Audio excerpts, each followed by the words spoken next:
Hi everyone, welcome to a comics loving educator centered edition of Words, Images, and Worlds. Delighted on this episode to be talking with another Jason. This is Jason Kelley joining in this episode. Jason, thank you for jumping in. Thank you for having a great first name. Yeah. Um, yeah, Jason, thanks for having me. It's good to see you again. And I know I had to do a name exercise recently, Hmm and hmm it's funny, those 5 years before I was born and after, it was like Jason was in the top three. And then Yeah. for girls, Jennifer was the number one. And Mhm. like my mom swore, we didn't know anybody with those names. And for Mother's Day one year, I gave her a book and it's baby names beyond Jennifer and Jason. And that was kind of funny. But And anyway, then, yeah, I run into a lot. of course, you have Jennifer Jason Lee, who has the best of both worlds and I guess Jennifer Jason Lee was born around the same time I was born. I don't know. I'll have to Google that Yeah. at some point. But yeah, yeah. And may I say you have an impressive wall of comics behind you. I see Flamer over there. That's the bold Oh, on yeah. the side. I see some Marvel editions. I can tell from the shading. Any particular one of those that stands out? It's Oh, there's Button Pusher. I love that That's one one. of my favorites. And so, yeah. Mhm. And so, but yeah, really resonated with my son. And so I've got two boys, 12 and 10, and they're avid readers as well.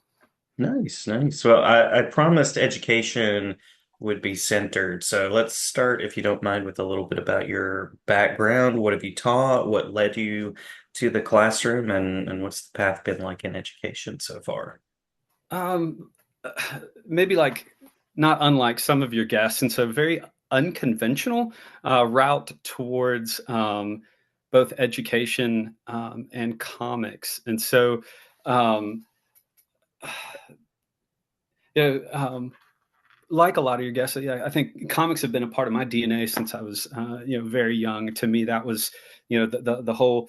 You hear it a lot, the struggling reader, and yet until you find, the medium that really engages you, and so, and Mhm. that was for me at a young age. I'm blessed that both my boys have been avid readers and like 90th percentile, reading state map scores and stuff like that. So that's something that we share and we can do together.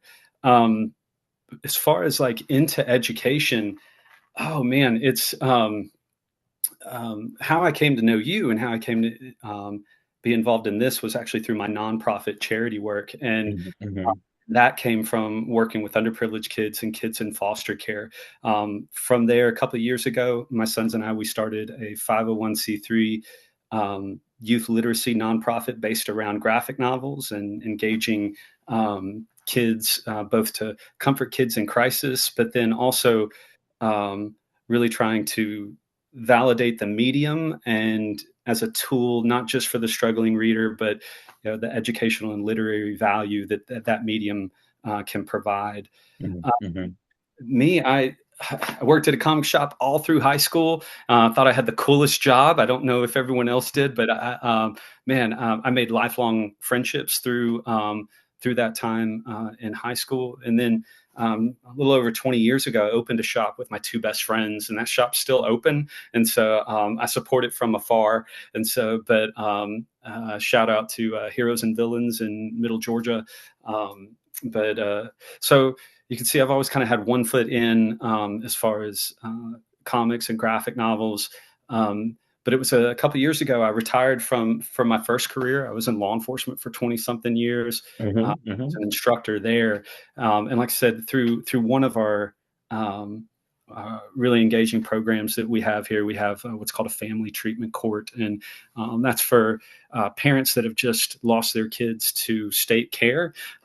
They could enter a treatment setting with an umbrella of resources, and I was attached to that court. So for 8 years, I worked with parents in long-term recovery, trying Mhm. to earn their children back. And through that, we did various programs to support the children that were attached to that. So I think at its most, we had 80 children that were in that program with the adults. But through there, we would do different events like provide Halloween costumes for the kids and Toys for Tots. benefits and giveaways. And through that, that's where the idea for the Comics Appreciation Project, the nonprofit that I started with my sons, was born. And the Wow. idea is, initially, it was just we wanted to provide a box that goes with the child, with 3 graphic novels that were uniquely selected, to comfort uh, a displaced child. And so initially, all our selections were displaced protagonists. The idea is like Mhm. they're in a new place, have to meet new people to maybe trust and help them on their journey. And the idea was that hopefully the children could relate and see themselves in their own hero's journey. And it started off with the nonprofit with pretty simple goals, and it was awesome the way it resonated and the doors that were open. I had good friend ask why a nonprofit, and I was just like, well, then it's my motivations and our agenda is very transparent, and so the idea is Mhm. like and doors opened that maybe otherwise wouldn't have. And since then we've partnered with almost 20 foster care services and like 3 children's hospitals. Um, and we're coming up on our 2-year anniversary, and I hope if the timing works out, we will have given away right before Christmas our 1,000th box. And so Wow. and like I said, Wow. each one comes with 3 graphic novels. And so that's been really exciting and worthwhile. When we became grant eligible, that really helped. And so not just having to rely on donor resources, but through that, other doors started to open, and that's where education came in. I always Mhm. wanted to have an education component. I'll go off on a slight tangent with my friends and students. I'll say, "Hey, get lost with me in the woods for a second. And I promise we'll find our way back." Sometimes you'll be my placeholder. We're going to get back to this, but when I think of education, I think my hero comes to mind, and my hero doesn't wear a cape. My hero's not this grandiose character. My sister is actually my hero. I have an older sister, and in her 40s, she went back to school, got her bachelor's, got her master's, and then got her reading specialist as well.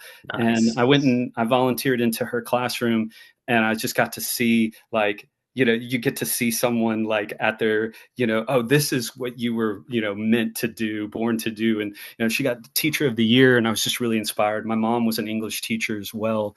They wanted me to be a teacher, and it was just kind of like I I want to do this over here. I want to work with these. And so, hey kids, like how do I do that, and but through that I started developing I'm friends with other organizations. Like there's shout out to my friends at Pop Culture Classroom, Mhm. which is Mhm. another nonprofit, and then my friends at Bat City Comics, which is another nonprofit down in Florida that does a lot of educational based programming in the schools. But I wanted to try to do that as well. So I got a grant to do a 9-week comic book creator classroom Mhm. at a struggling Title I school. I chose 4th grade, and I worked with this spring. I got to pilot it for 9 weeks. I would go in one day a week, and I got to basically take over their ELA block, Oh, and wow. I would provide them a graphic novel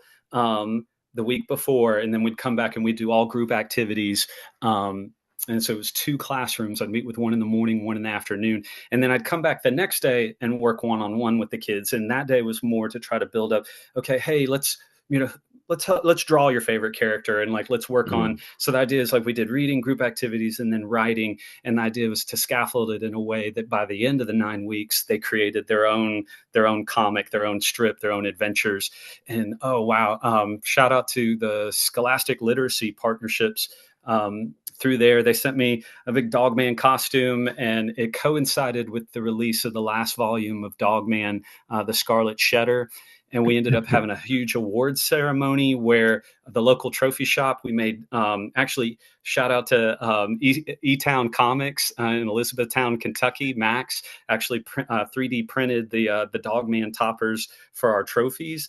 And we ended up giving about a dozen awards where we'd recognize the best cartoonist, the best team, the best, best story, future creators, and everything. Scholastic sent me the Dogman costume, and then we gave away copies to the entire third and fourth grade.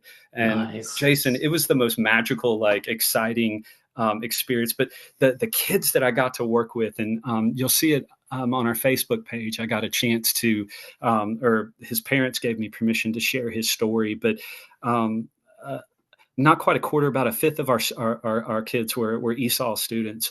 And I'd never worked with ESOL students before. And one of my good friends who's a media specialist, I was like, hey, so um, what do you think? What are some ideas as far as like books in Spanish?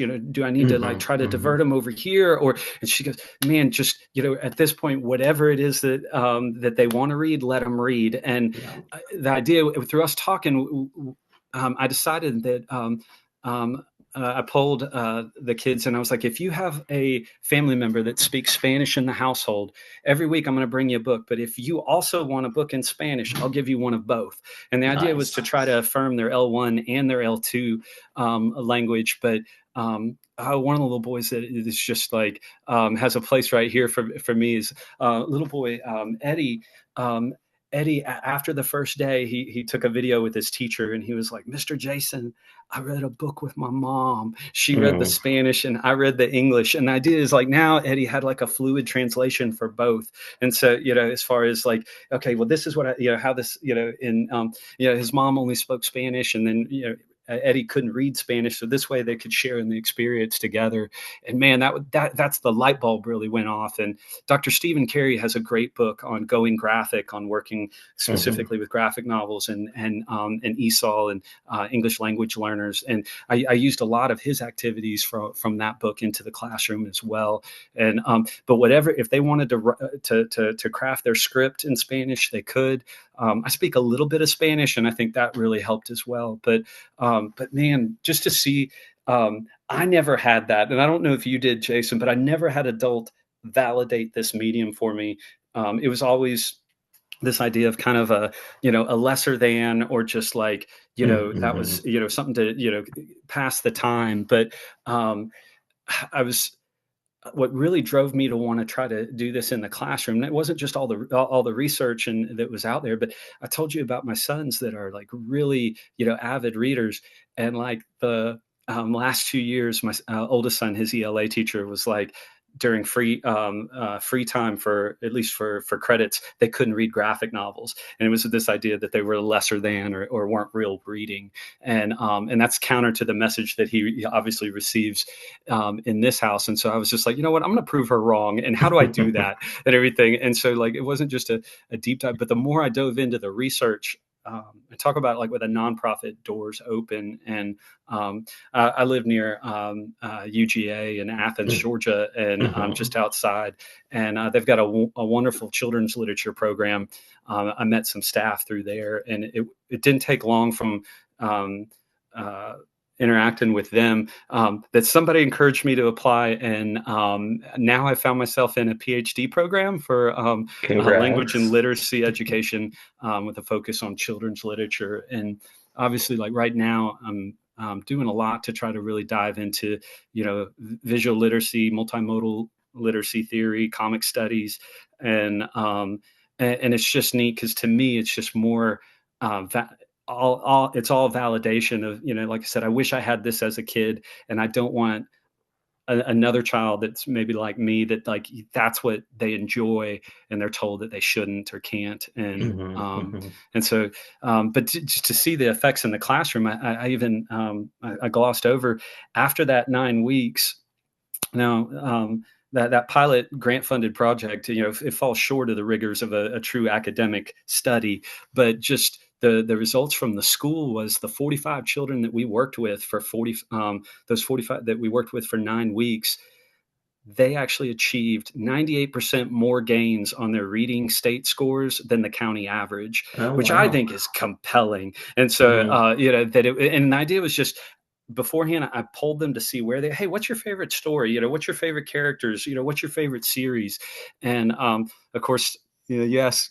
56% of the fourth graders all said dog man. So the idea was, Right. it was really easy to kind of meet there. But it was kind of a jarring stat from there was though, in that same poll later, well, in that same classroom, I asked them, well, how many of you own a copy? And out of the 45 kids, there was only one. And so it was like, Mhm. so that was the thing, the idea. So for that 9 weeks, we were able to give out through the grant funding of the local power company gave us that grant. And so we gave away almost 600 graphic novels to that Title I school. So Awesome. I'm trying to replicate that and bring that to this area as well, but then this time be able to do it with maybe the support of my program and be able to monitor it in a way so I can actually use it as research. That's awesome. And a lot of the studies that have yet to be done are kind of the empirical, the measures on reading scores and gains. So really cool that you're tapping into that because I know that's a needed area of research as well. Yeah, man. And so, yeah, that was a really long answer to like one question, like, No how did you find worries, no yourself worries. into education? And so, but yeah, like I said, pretty unconventional. Yeah, yeah. Well, but interesting, and I love how your story kind of folds in with working with a nonprofit, with education being there, and shout out to your sister and your mom being heroes and hero educators. You mentioned Dogman, you mentioned a couple of other titles, and Button Pusher. Are there other books that you found that are almost universal connections, books that readers just sort of gravitate to right away? Yeah, awesome. Great question. And actually, that lends to um, I've had the benefit. I'm not sure where you are. If we have what's called like RESAs, like the Regional Education support agencies that you provide resources to all the schools. Like ours has Hmm 13 hmm counties, but I've had a chance to present there. One of the we'll get lost in the weeds. We'll get our way back, and so is that. We'll have like 80 media specialist librarians come, and that was one of the things that in this region specifically, in my county, the only class set available for teachers was Mouse, and is as important as Mouse is to the medium and everything, it is both 40 years old and not very digestible for especially for middle grades and hmm under. And then I feel we're in a almost a golden age of children's literature when it comes to something for everyone. But as a result of working with those media specialists, our newest venture right now with our nonprofit is providing a free graphic novel class set lending program. I don't have a real great name for it yet. That's kind of long, but essentially was the idea is we loan out for free full class sets and reading guides so that way teachers can incorporate it into the classroom. So like for like our elementary school, in addition to Dogman, I've got El Defo. And so hmm a great resource for that with CC Bell.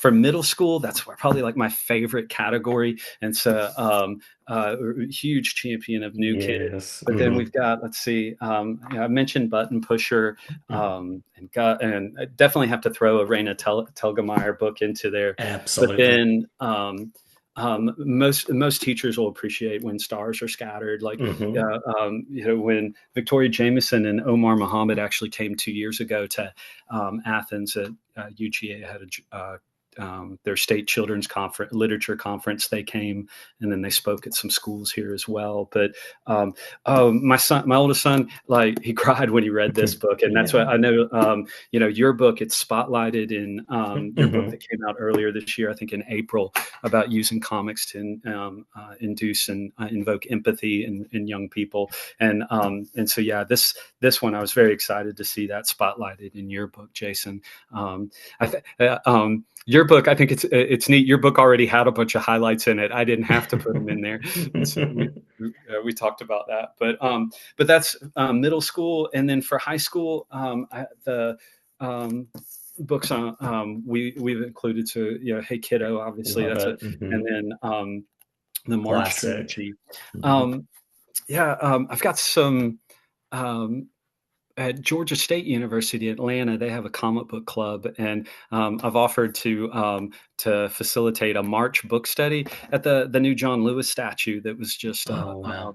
put up. I thought that would be like a really exciting way to do it. But yeah, the idea is like, okay, well, how is a teacher how can they easily incorporate this into the classroom and have a close reading and like and group engagement and discussion if either they're required, my sister's not going to be able to provide all these books, and libraries normally, even if they pull from surrounding, they're not going to have enough to do a full class set. So this is the idea of getting it into the classroom, helps validate. That's that word that I was using before, where, Hmm. to the students is real reading. So we hope to continue to grow that, where we can, have a strong library of books to put in circulation. But most of all these books have really, really strong reading guide, publisher reading guides. But then Hmm. Comic Book Legal Defense Fund and Pop Culture Classroom also have great teaching guides. Teachingbooks.com has a lot of resources for teachers that are looking to incorporate those into their classroom. Um, but but yeah, so I had all these stacks ready waiting for that. And so of course I'm sure a lot of your readers have had a chance to check out Mexikid as well. That's Hmm. one of the ones I want to expand to. Still trying to decide if I want to count that as middle or high school. It's kind of goes right there in the middle. But Yeah, yeah. yeah, so Well, yeah, and so it's if you're great stuff. if you're like me as a middle school kid, I was ready to read some high school things. I was ready to tackle some issues and ideas and complexity. So some of those boundaries are a little fuzzy too, which is kind of a cool thing as well. Yeah, that actually reminds me. I think it's downstairs, but you mentioned complexity, and one of the areas that really intrigues me is one of the reasons I think teachers and parents tend to be dismissive towards comics is that longstanding stigma is that okay, well that's below grade level, that's below Hmm. your Hmm. targeted level, and in Georgia, the state I'm in, they have a contract with Lexile, and one of the things I've started researching was text complexity and the fact that even though a lot of the traditional readability formulas will give you a caution or a footnote. Hey, these, aren't really, valid for multimedia. The thing is, though, in reality, you walk into any elementary school classroom, and this book is going to be. You're going to have a label, a Lexile label, and it's going to put it at about second grade. Hmm. I don't have Superman Smashes the Klan in front of me, but that was actually the book that was kind of like a tipping point for me where when it got it'll level out at second grade, and the concepts in that book, on its surface, somebody who doesn't open it, could maybe think that that's second grade, but like the idea of like xenophobia and racism and the delicate way in which it's handled in that book, it's every bit. My sons, are that fifth, sixth grade level. That book is perfect for them to help, that sliding door into a different world and to understand some of those concepts. So the idea was to try to just look at these readability formulas, and I know others before me have tried to say, okay, well, how do you provide value to the visuals? Because one of the Hmm. things I found with traditional readability formulas is, essentially all they're doing is just pulling the dialogue from either the speech balloons or the narrative ribbons. And interestingly enough, like to borrow from a different but more popular medium, if you do the same thing for cinema, like you might not be Oh yeah. surprised, but like if I just took the script from the American Film Institute's top 5 movies of all time, uh, care to guess what their text complexity would come out to? Because once again, that's just dialogue, almost Yeah. exclusively dialogue, and conversational dialogue tends to grade pretty low. But I was shocked when I took those scripts and put them into. It was 9 text readability formulas. They graded out at second grade, like a meta analysis. And I mean, Yeah. we're talking Citizen Kane, The Godfather, Raging Bull minus the curse words, but then like Singing in the Rain. All these like the idea is, and that's because like so much of the balloons that we see in comics are that conversational dialogue, but then also the narrative ribbons aren't near as verbose as what we would have in a traditional novel, to Hmm. describe the room, because that's that whole concept of a picture being worth 1,000 words. Well, like, you can see this intricate bookcase behind me, but like if you're going to try to describe it, it may take many lines to try to Hmm. describe the texture of what. But I found that that's been interesting. Yeah. To look at some of my peers, it's kind of like, okay, well, hey, so you like the quantitative in a realm that's more qualitative, and that's I was excited to find some of your work in that realm as well. Yeah, yeah, and I know of a piece that I'll have to share with you, and I know that that's a question that like Neil Cohn is taking Yep. up, and there's really interesting work out thinking about even the text complexity of something like a Kurt Vonnegut novel, which might place at like a third or fourth grade level based on just the words, the number of syllables, the frequency of words. But then qualitatively, are you going to hand Kurt Vonnegut to a third grader? Probably not. So, yeah, getting into some of those qualitative dimensions of what really counts as complex is definitely an interesting set of questions based on Yeah. like content and emotion and yeah. Yeah, and it's yeah, and like I said, just putting a G in before it, like that Lexile does, it's still it. I feel like it's irresponsible to represent the medium in that way, and so Hmm. that just by putting a G in front of, because if you know that that score essentially is meaningless, because it's like, because they'll even say that their score doesn't provide any value for the picture support, and so if it's doing that, then why are and we can argue about how much um, value is in the visuals compared to the text, and so and we can try to find some instruments to help us with that. But still, there's so much missing from that score. Is it valuable at all? And I know you need Hmm. something to how to categorize it, but it's not that. And so, and if you're actually doing harm, not just to the medium, but then you create this not a disconnect, but for the child, that maybe and I know for me it's like, how do I reconcile that what I've read and what I perceive, and but yet I'm being told that it's way beneath me conceptually. Hmm. And so I remember, and this is kind of an odd anecdote, but I'll remember the day. You might, I don't know if you're a fan of the X-Men in the '90s, but like Oh so yes. many, so many.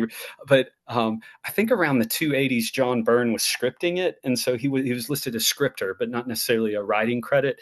But John Byrne was like extremely verbose in his writing, and very like Hmm. it was almost painful. And I remember at one point, it was before I could drive, and my mom took me, and I think she said something about it, like a little off comment about it, just being comics or whatever. And then I read her a page from one of those books, and it was ridiculous. Not just the number of syllables, but just yeah, just I still think about that example where it was just like, yeah, that was it wasn't particularly great writing, but it was just it was almost like he was trying to prove a point of how detailed he could be.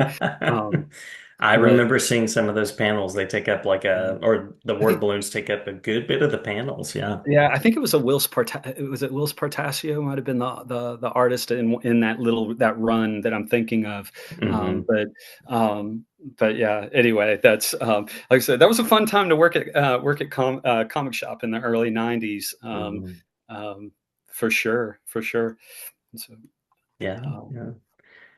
But I'm curious about, I think we have time for one more question. So I'm curious about where you're headed next in your work.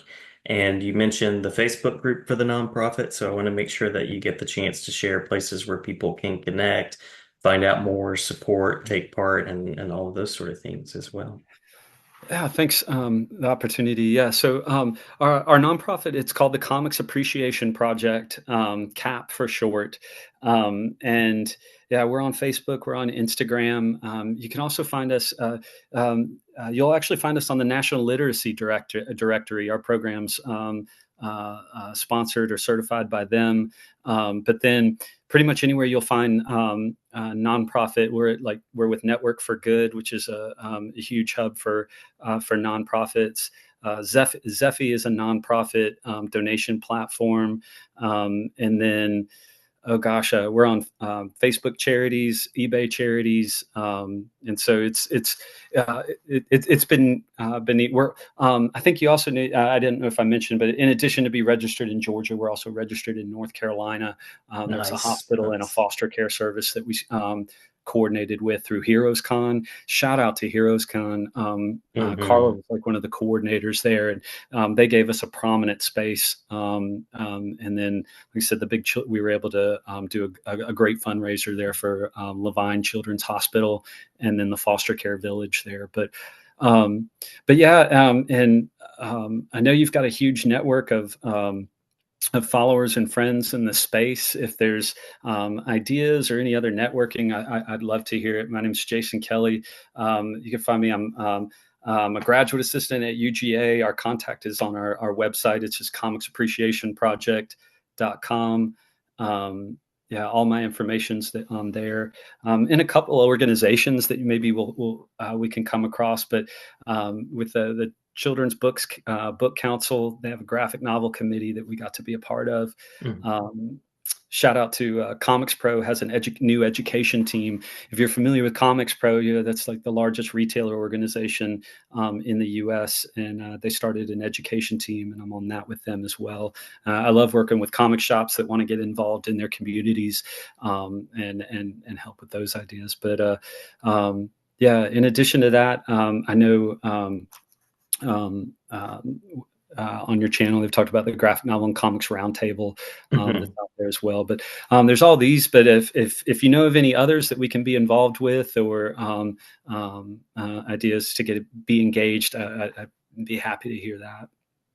Awesome. I appreciate the passion. I appreciate your time. And as someone who's been through the doctoral process, always glad to talk comics, always glad to talk about these steps we find ourselves in as doc students. I spent 4 years as a doc student, so definitely glad to reflect on that time as well. And just glad to connect and catch up anytime. Yeah, awesome. And so, yeah, I hate when we got to hang out at Heroes Con. I didn't get you to sign my book, or your What? book. Yeah, Yeah, your book had yeah. just come out, like I think, and I even had it with me with my stuff and everything. And I forgot to get you to sign that before we left. But yeah, maybe next year. Yeah, But yeah, absolutely. thanks for having me, and thanks for the plug for Cap, and yeah, and so look forward to more.